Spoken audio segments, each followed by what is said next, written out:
حسبتم ان تدخلوا الجنة ولما يأتكم مثل الذين خلوا من قبلكم، کیا خیال کر لیے تم نے اہل ایمان کہ تمہیں آسانی سے جنت میں داخلہ مل جائے گا؟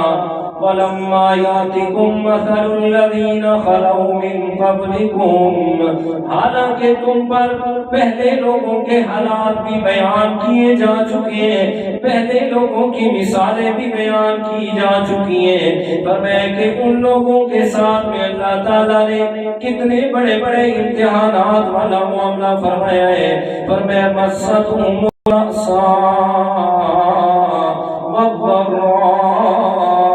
وَزُلْزِلُوا حَتَّى يَقُولَ الرَّسُولُ وَالَّذِينَ آمَنُوا مَعَهُ مَتَىٰ نَصْرُ اللَّهِ۔ فرمایا کہ اللہ تعالیٰ نے پہلے سارے لوگوں کو آزمایا ہے، جتنے بھی پہلے اہل ایمان گزرے ہیں، میں اللہ تعالیٰ نے انہیں بڑی سختیوں میں آزمایا۔ سختی سے مراد البأساء، ان پہ فقر و فاقہ مسلط کر دیا، والضراء، ان کے جسموں پر میں اللہ تعالیٰ نے بیماریاں نازل کر دی، وزلزلوا، اور انہیں میں اللہ تعالیٰ نے تکالیف اور مصائب کے اندر جھنجھوڑا ہے۔ پر میں اتنے مصائب اور تکالیف آئی ہے، حتیٰ یقول الرسول، یہاں تک کہ اللہ تعالیٰ کے رسول بھی، والذین آمنوا معہ، اور جو لوگ ان کے ساتھ ایمان لے کے آئے تھے، شدت اضطراب اور بے چینی کی حالت میں آ کے یہاں تک کہنے لگے متیٰ نصر اللہ، کہ اللہ تعالیٰ کی مدد کب آئے گی، کب اللہ تعالیٰ کی طرف سے مدد آ پہنچے گی۔ فرمایا اہل ایمان، آپ پر بھی آزمائشیں آنی ہیں، آپ کو بھی اللہ تعالیٰ نے آزمانا ہے۔ فرمایا دوسرے پارے میں اللہ تعالیٰ نے بیان فرمایا، فرمایا میرے پیارے پیغمبر، یہ جو تیرے صحابہ تیرے پاس آ رہے ہیں، میں اللہ تعالیٰ کی طرف سے یہ اعلان کر کے بتا دے، فرمایا وَلَنَبْلُوَنَّكُمْ بِشَيْءٍ من الخوف والجوع ونقص من الأموال والأنفس والثمرات۔ متے تمہارے دل میں خیال آ رہا ہو کہ میں اللہ پر ایمان لا رہے ہیں، پیغمبر پر ایمان لا رہے ہیں، جیسے ایمان لائیں گے ہمیں فوراً بادشاہیوں کے تخت عطا کر دیے جائیں گے، مال و دولت کا مالک بنا دیا جائے گا۔ اور میں نا میرا پیارا پیغمبر آتے ہی پہلے یہ بتا دے کہ یہ جو آپ میرے اوپر ایمان لا رہے ہو، اور میں یہاں پھولوں کی سجے نہیں ہے، بلکہ یہاں تو کانٹوں پہ لٹایا جائے گا، اور میں تمہاری چمڑیاں اتاری جائیں گی، اور میں تمہارے سامنے تمہاری اولاد کو قتل کر دیا جائے گا۔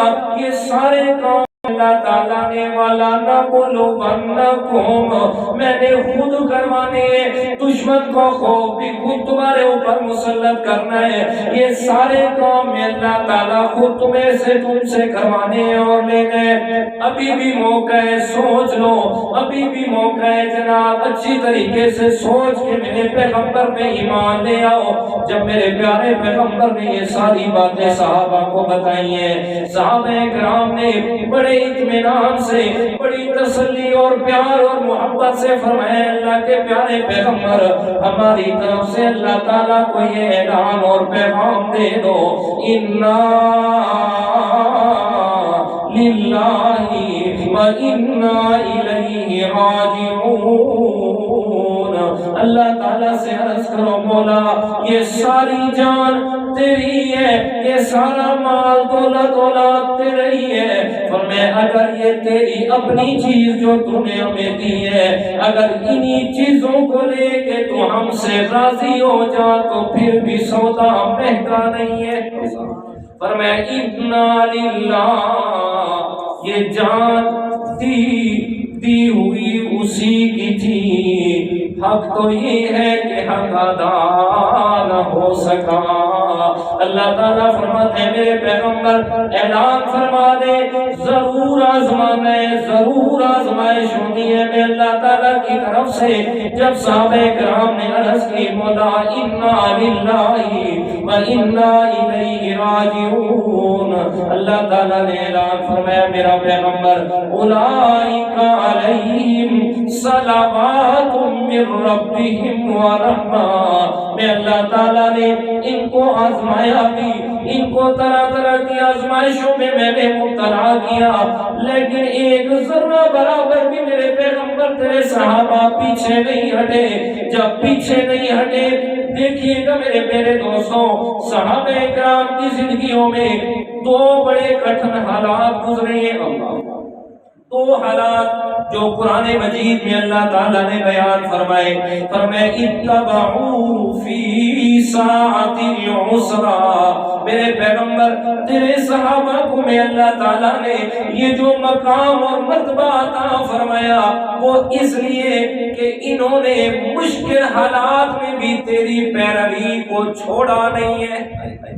آپ خود کہتے ہیں سجن ہوا چنگا جڑے اوکھے ویلے نال آئے، جی، اور اللہ تعالیٰ نے بھی اپنے پیغمبر کے صحابہ کی اسی صفت کو بیان کیا، فرمایا الذین اتبعوہ فی ساعۃ العسرہ، میرے پیغمبر تنگی کے زمانے میں، مشکلات کے زمانے میں تیرے صحابہ نے تیرا ساتھ نہیں چھوڑا، تیرے پیچھے چلنے سے نہیں ہٹے۔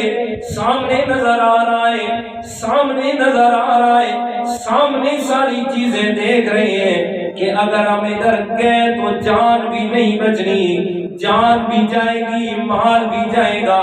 حضرت سمیہ رضی اللہ تعالیٰ عنہ میرے پیارے پیغمبر کی ماننے والی ایک عورت ہے، اتبعوہ فی ساعۃ العسرہ، اس کی عملی تصویر بنی ہے حضرت سمیہ رضی اللہ تعالیٰ عنہ۔ فرمائے غریب غلام خاندان ہے، ابو جہل نے پکڑ لیا، کہتی ہے سمیہ دیکھنا اپنے بیٹوں کی حالت زار پہ، اپنے خامد کی لاش دیکھ چکی ہے، اپنے بیٹوں پہ ذرا رحم کر لے، آج ہی کہہ دینا کہ میرا پیغمبر سے تعلق نہیں ہے، ہر چیز واپس کرنے کے لیے تیار ہوں۔ حضرت سمیہ جواب دیتی ہے ابو جہل تو نے کیا ہی کیا ہے، تو کر گزر جو کرنا چاہتا ہے، لیکن پیغمبر کا ساتھ نہیں چھوڑ سکتی۔